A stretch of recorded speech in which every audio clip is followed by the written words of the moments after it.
Good afternoon. It's September 12th, and this is To My Liberal Friends. Okay, the first debate between Trump and Harris is over, and I think that anyone that watched the debate will have to admit that Harris won on style. And as I said yesterday, she came into the debate prepared to make her points, and it seemed that Trump was his normal self and decided to wing it. She baited him on a few issues and threw out some red meat, and he jumped on it. He seemed particularly agitated when she said people were leaving his rallies because he was so long-winded.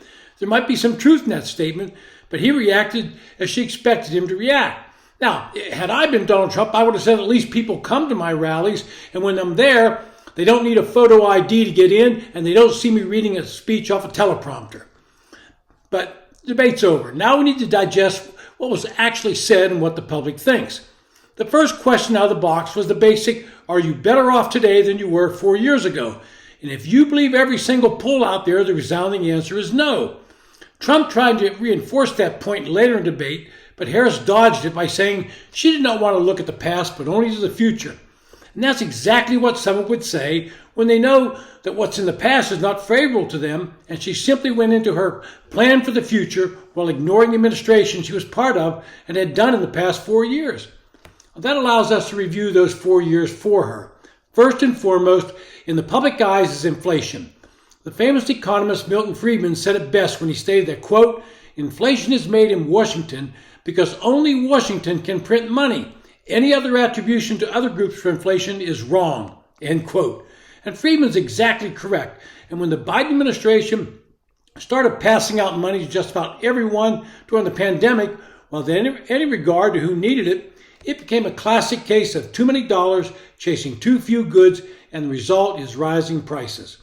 It was Kamala Harris that cast the tie-breaking votes in the Senate to the bills that allowed the federal government to borrow, read that print, the money that caused inflation to soar.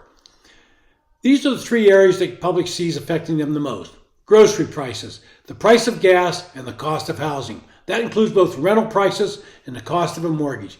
There are other factors in inflation, but these are the three areas that people have to deal with each and every day. Now, several factors are important in the price of gas. Energy prices are normally looking to the future. Oil was bought on the futures market. In this case, the Russian invasion of Ukraine had an effect on the price of oil, and when the Biden administration came out swinging against the fossil fuel industry, it caused investment in that area to diminish. Nobody wants to put money somewhere that the Harris might restrict. In the debate, Harris tried to say that under the Biden-Harris administration, they allowed more gas leases than ever, but she's not telling the whole story. What she admitted was crucial. It was Senator Joe Manchin that tied the passage of that act to allowing more offshore drilling leases, something the administration bitterly opposed.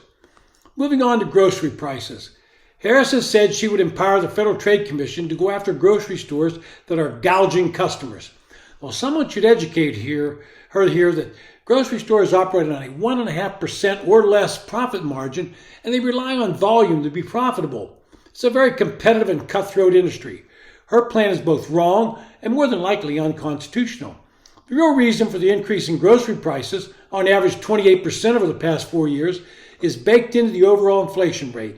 The cost of labor to food producers is higher. The cost of fuel to ship the food is higher. Another example is the cost of meat. In August of 2020, a sirloin steak cost on average $8.88 per pound.